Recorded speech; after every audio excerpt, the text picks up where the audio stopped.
tous et merci à vous de nous rejoindre dans ce journal du mardi 19 septembre. Quels sont les titres? Les voici dans votre sommaire. Nous parlerons de l'ouverture de l'Assemblée générale de l'ONU à New York, à laquelle participera Son Altesse Sérénissime le Prince Albert II ce mercredi. Aujourd'hui, coup de projecteur sur la journée de Gilles Tonelli. Conférence de presse ensuite de présentation du cycle des archives audiovisuelles, tout l'art du cinéma 2017-2018, visite du SBM Installer de la Single Boy Moorings Offshore. Christine Datomel reviendra sur la soirée du Chicken Show. Et puis Focus Info consacré aujourd'hui aux Journées européennes du patrimoine avec la découverte des fonds patrimoniaux de la médiathèque. Pour rappel, la Journée européenne du patrimoine en principauté aura lieu ce dimanche. Direction New York où l'Assemblée générale de l'ONU, la 72e session précisément de cette Assemblée générale se déroule cette semaine. Aujourd'hui, Fabien Bonilla et Sylvain Perrault-Malky sont sur place, vous proposent un reportage consacré à la journée du ministre monégasque des Relations extérieures et de la coopération, Gilles Tonelli. Le Prince Albert II participe à ce que l'on appelle la semaine de haut niveau de la 72e session de l'Assemblée générale des Nations unies. Et bien la veille de l'ouverture de ce débat général, le ministre des Relations extérieures et de la coopération, Gilles Tonelli, s'est rendu lui aussi dans le bâtiment onusien. Plusieurs temps forts ont marqué cette journée, notamment la réunion de haut niveau du secrétaire général Antonio Guterres sur la prévention de l'exploitation et des atteintes sexuelles suite à des scandales survenus, notamment en Centrafrique où des casques bleus ont été accusés d'abus sexuels. C'est un des engagements du nouveau secrétaire général, de M. Guterres, quand il est arrivé à la tête des Nations Unies. Il a trouvé que ce genre de situation était totalement insupportable, que des casques bleus puissent en fait avoir des comportements totalement inadéquats et plus que condamnables. Et donc il a pris l'engagement d'assez vite prendre des mesures et donc inciter un maximum de pays des Nations Unies à signer ce pacte pour que dorénavant, il y ait non seulement un suivi des victimes, mais aussi une prévention de ce type de situation. Autre temps fort de cette journée, une rencontre bilatérale avec la ministre des Affaires étrangères d'Indonésie, rencontre qui a tourné autour du commerce et de l'investissement, du tourisme et des océans, ainsi que la candidature de l'Indonésie au Conseil de sécurité de l'ONU comme membre non permanent en 2019 pour une durée de 2 ans. Cette rencontre bilatérale a été organisée lors de l'Assemblée générale, une opportunité d'échange, sachant que la diplomatie mondiale se retrouve pendant quelques jours dans le même bâtiment. C'est l'occasion dans l'année d'arriver à concentrer en un seul endroit tous les ministres des Affaires étrangères de tous les pays du monde. Et donc c'est vraiment l'occasion de pouvoir évoquer certains sujets, voir les personnes qu'on a besoin de voir. Et donc c'est vraiment dans cette mecque du multilatéralisme, vraiment l'endroit où on peut faire du bilatéral en fait. A noter également la participation du ministre des Relations extérieures de la coopération monégasque à une réunion annuelle, une concertation ministérielle de l'Organisation internationale de la francophonie, sans oublier la déclaration politique sur la réforme des Nations unies, une proposition faite par les Américains. Le débat général de cette 72e session ici à New York se déroule sur une semaine environ. Les médias du monde entier sont présents, sans oublier la sécurité. Ici, une sécurité plus que conséquente aux alentours du bâtiment. Sachez que nous reviendrons dans le détail dans une prochaine édition sur l'ouverture officielle de ce débat général en présence du Prince Albert II. Retour en principauté, 7e art à présent avec les archives audiovisuelles de Monaco qui ont dévoilé le programme 2017-2018 de tout l'art du cinéma et ce, au théâtre Princesse Grace, comme vous l'explique Émilie Rousseau.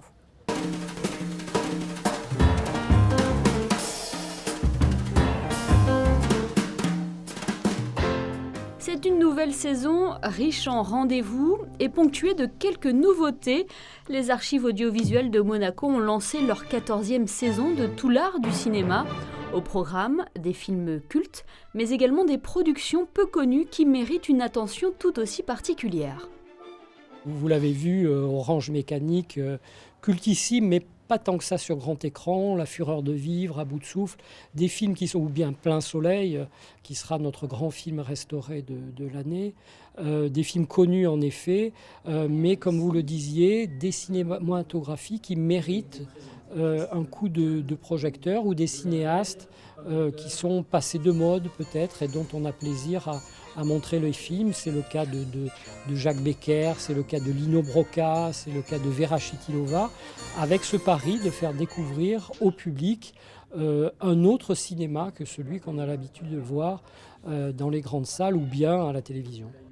Le ciné-concert de cette nouvelle saison sera consacré à Faust de Murnau avec une improvisation au piano par Jean-François Zigel. Le réalisateur Jean Rouch, Cabaret de Bob Fosse ou encore Fernandel seront également à l'honneur. Les mardis du cinéma auront eux pour thème « On a toujours 20 ans », un clin d'œil au cap que les archives viennent de franchir en 2017. Je pense que c'est une des fonctions du cinéma de parler au présent, de parler de l'époque dans laquelle on vit. Et effectivement, la jeunesse a été, dans les années 60, un déclencheur d'un nouveau cinéma. Je parle de la Nouvelle Vague, mais pas seulement en France. Cette Nouvelle Vague, on l'a retrouvée au Japon, en Pologne, en Tchécoslovaquie, où, j'en ai pas parlé pendant la conférence, mais par exemple aux Philippines, dans des pays, on va dire, à la cinématographie peu connue. Et ce mouvement en direction de la jeunesse nous a poussé à échafauder cette programmation qui montre la jeunesse dans tous ses états. Une nouvelle fois cette année, les entités culturelles monégasques sont partenaires de tout l'art du cinéma. Premier rendez-vous, mardi 3 octobre, avec la projection de Muriel ou Le temps d'un retour d'Alain Resnais. Un hommage au scénariste Jean Quérol, lauréat du prix littéraire de la Fondation Prince-Pierre en 1968.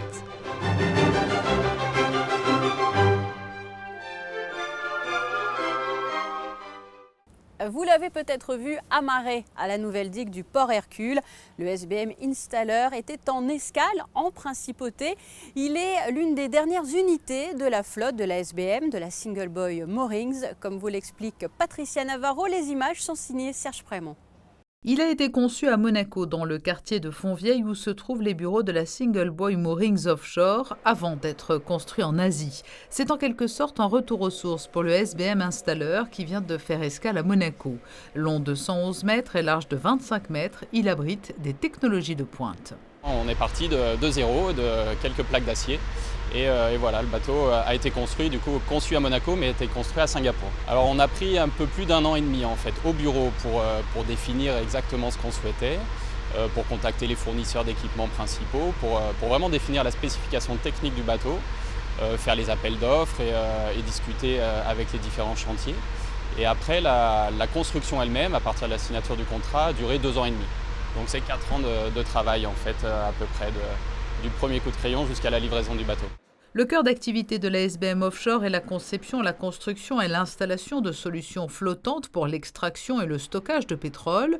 Le SBM Installer est un navire de support, une sorte de couteau suisse qui offre une large palette d'équipements et peut accueillir jusqu'à 100 personnes. Sa fonction principale est d'installer les produits développés par SBM, mais aussi d'autres produits que fabrique SBM, notamment des bouées d'export. Ça sert principalement à ces produits.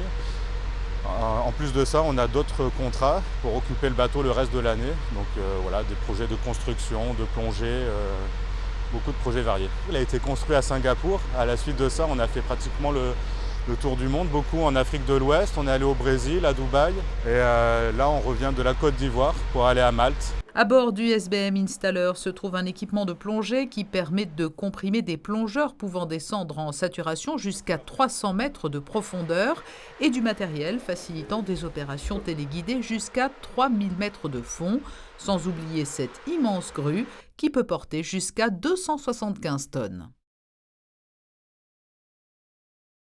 Et l'actualité monégasque, vous le savez, se développe aussi sous forme de brève. Sachez que la rentrée de l'association des guides et scouts de Monaco organise une soirée le vendredi 22 septembre prochain. L'association représente depuis de nombreuses années le mouvement de scoutisme en Principauté, placé sous la présidence d'honneur de Son Altesse Royale, la princesse de Hanovre. À voir et à revoir, l'exposition Hercule Florence se termine ce dimanche à la Villa Paloma à l'occasion de la Journée européenne du patrimoine. Rappelons que ce projet montre le résultat d'une recherche de 5 ans consacrée au travail de cet inventeur et artiste monégasco-brésilien. Place à présent à l'association Chicken Show Dance qui a vu le jour en 2013 sous l'impulsion de Stéphane Combalusier, maréchal des logis de la compagnie des carabiniers du Prince. Cette association est composée d'une dizaine de musiciens bénévoles et a de nouveau proposé une soirée sous le chapiteau Espace Fontvieille et ce pour la bonne cause, comme va vous l'expliquer Christine Datomel. Les images sont signées Serge Prémont. Une soirée qui a débuté samedi sous le regard bienveillant du prince régnier. Défilé de mode, tombola, peintres, chanteurs, musiciens, les artistes étaient nombreux à défiler sous le chapiteau pour cet événement dont l'ensemble des bénéfices était reversé à l'association Fight Heads Monaco. Sous forme de music hall, cette soirée était présidée par le comédien et réalisateur Sami Nasseri. On est toujours présent pour les bonnes causes. Quand l'argent est bien utilisé et qu'on peut suivre où va l'argent et tout ça et qu'il va dans les bonnes poches, on est toujours présent. Même si on est en vacances, même si à tout moment on est là, on est présent. Et alors qu'est-ce que vous pensez de Fight Heads Monaco ? Je pense que de toute façon, cette maladie qui ravage depuis plusieurs années, ça serait bien qu'à un moment donné, ils arrivent tous à se mettre d'accord et qu'on trouve un remède et qu'on soigne les gens. On a beaucoup évolué, il y a eu beaucoup de progrès qui ont été faits pour les gens qui sont séropositifs, qui arrivent à vivre aujourd'hui. Moi j'ai des amis qui étaient séropositifs à l'époque et sont encore vivants aujourd'hui. Je leur dis, t'es un miraculé mec. Donc c'est vachement bien et à un moment donné, il faudrait trouver un truc, ça y est, pour le stopper, comme la tuberculose, comme tout ça, et qu'on passe à autre chose, qu'ils se mettent tous d'accord. Lors de cette soirée, un chèque d'une valeur de 5 000 € a été remis à Camille, la fille de la princesse Stéphanie, qui représentait l'association Fight Heads Monaco. Et à cette occasion, Christine Datomel a voulu connaître l'actualité du comédien Sami Nasseri. Allons-nous bientôt le retrouver sur nos écrans? La réponse dans cette interview. J'étais avec un court-métrage cet été à Cannes, au mois de mai. Une histoire d'amour, un petit court-métrage de 15 minutes, un huis clos. Ça s'appelle Je voulais te dire, avec une comédienne qui s'appelle Coralie Audrey. C'est une dispute conjugale, ce qu'on a pu rencontrer les uns et les autres dans nos couples. C'est une histoire un peu universelle parce que ce qu'on dit dans ce court-métrage en 15 minutes, chaque couple du monde entier a pu se dire à un moment donné ou à un autre dans sa vie de couple. Et puis j'ai fini un merveilleux film qui s'appelle Identité, avec un jeune Canadien qui s'appelle Samuel Chiverge, dans lequel j'ai le rôle principal. On sort au Canada à la rentrée, on a une distribution 100% canadienne et on devrait sortir en Europe, ça devrait suivre. Ça s'appelle Identité, je fais un escroc qui se sauve de France, qui va se réfugier au Canada, et Samuel Chiverge qui a 27 ans, qui est producteur, acteur et réalisateur. Et on partage l'affiche tous les deux. Voilà, c'est un merveilleux film et j'ai hâte qu'il soit distribué en Europe, en France l'année prochaine et peut-être une avant-première à Monaco.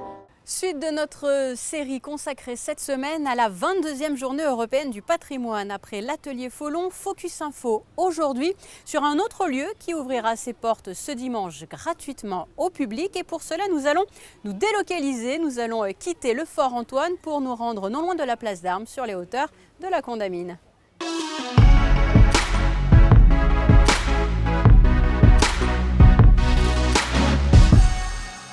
Auparavant, les pièces du fonds patrimonial étaient abritées par la villa Lamartine sur le boulevard Princesse Charlotte. Aujourd'hui, ce fonds patrimonial monégasque se trouve au cœur de l'immeuble L'Hélios, à quelques pas d'ici. Nous allons nous rendre sur place. L'occasion pour nous, et pour vous bien sûr, de constater que l'on trouve par exemple des œuvres littéraires de Guillaume Apollinaire ou de Marcel Pagnol, des écrivains dont les vies ont été étroitement liées à celles de la principauté. Suivez-nous. Et si ces collections sont ici depuis 3 ans, elles ont été enrichies depuis bien plus longtemps, plus d'un siècle, grâce au travail des conservateurs successifs, mais aussi par des dons, comme l'illustre cet exemplaire du château de ma mère de Marcel Pagnol, offert par l'éditeur monégasque Pastorelli. Un peu plus bas, une fois la porte des réserves passée, le visiteur peut se rendre compte que le fonds patrimonial n'est pas uniquement composé de livres, bien au contraire. L'éventail des documents est très diversifié. Céline, est-ce que vous pouvez un petit peu nous expliquer où nous nous trouvons? Parce qu'il faut le préciser aux téléspectateurs, on ne se trouve pas devant une bibliothèque. Non, en effet, nous nous trouvons dans les réserves du fonds patrimonial de la médiathèque de Monaco, qui se situe dans le bâtiment de l'Hélios. Donc nous sommes en sous-sol. Et en effet, ce n'est pas une bibliothèque telle que nous la connaissons, la bibliothèque Louis Notaré, qui est une bibliothèque de lecture publique. C'est une réserve de documents de différentes natures, de différentes origines, que nous allons proposer au public de découvrir pour la journée du patrimoine. Alors justement, que se cache-t-il derrière ces termes fonds patrimonial? Alors le fonds patrimonial, il regroupe en réalité 3 services différents, 3 fonds, 3 collections. Tout d'abord le dépôt légal, mais également le fonds régional et enfin le fonds précieux. Ça va être vraiment une exclusivité, puisque c'est la première fois que la médiathèque ouvre les portes des réserves du fonds patrimonial. Et écoutez, on a répondu à l'appel de la Direction des Affaires culturelles qui a choisi de mettre en lumière le patrimoine insolite de Monaco.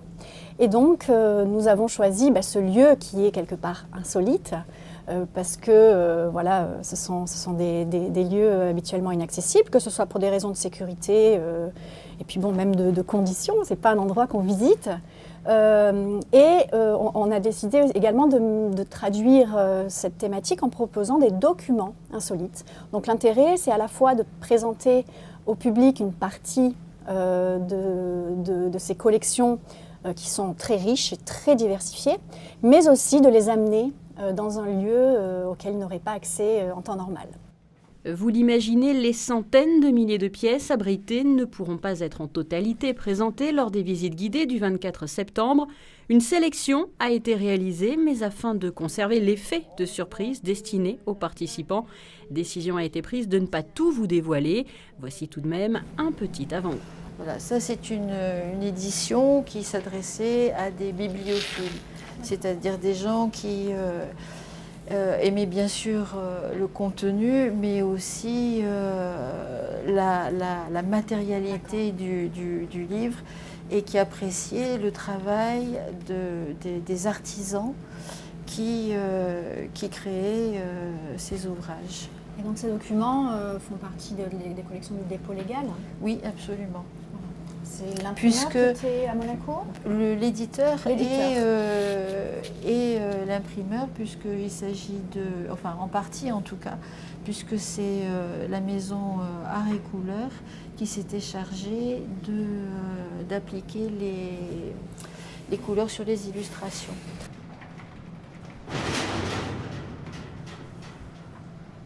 C'est un plan de Monaco du XVIIe siècle et l'originalité c'est le support puisqu'il est fait en vessie de porc et dessiné à l'encre de sèche.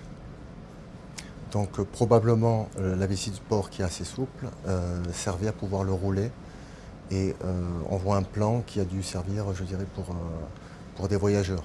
Une véritable plongée dans le passé, dans le travail mené ici avec précaution. Voici ce que la visite du fonds patrimonial vous permettra de mesurer. Rien n'est laissé au hasard sur ces 2000 mètres carrés qui composent la superficie. Plusieurs conditions doivent être remplies afin de garder toutes ces œuvres. La plus ancienne remonte d'ailleurs à la première moitié du XVIe siècle. Vous pouvez le constater, on a gardé la veste, on a gardé le foulard. En effet, nous sommes dans des locaux qui ont un environnement particulier, que ce soit au niveau de la température, 18 degrés, l'hygrométrie est à 50%. Voilà, ce sont vraiment des locaux qui sont aux normes pour la conservation des documents, que ce soit des documents papier. Et une majeure partie de ces documents sont même équipés avec, ici, avec du matériel professionnel spécialisé. Et c'est une partie également du travail que l'on va présenter au public pour la journée du patrimoine. Vraiment l'aspect technique de notre travail ici, puisque la conservation des documents, c'est la mission première du fonds patrimonial. Prévoyez donc une veste si vous comptez participer après inscription au 2 fois 98 46 51. Sachez enfin que les réserves du fonds patrimonial comptent une multitude de documents en lien direct avec la vie et la société monégasque, comme des factures de boutiques d'époque ou des tickets de rationnement de la Seconde Guerre mondiale. Voilà pour l'essentiel de l'actualité. Passons à présent à vos prévisions météo. Mercredi, ciel restant dégagé avec des températures allant de 14 à 22 degrés. Jeudi, le temps reste assez agréable avec un mercure en hausse par rapport à la veille. Vendredi, peu de changements avec un thermomètre identique à jeudi. Ce début de week-end sera plutôt nuageux dans l'après-midi avec une maximale tout de même de 23 degrés. Et enfin dimanche, belle journée en perspective avec une remontée des températures. Voilà pour vos prévisions météo. Place à présent à la suite de votre programme sur Monaco Info. Et je vous dis à très bientôt. Prochain rendez-vous avec l'actualité monégasque ce mercredi dès 19h.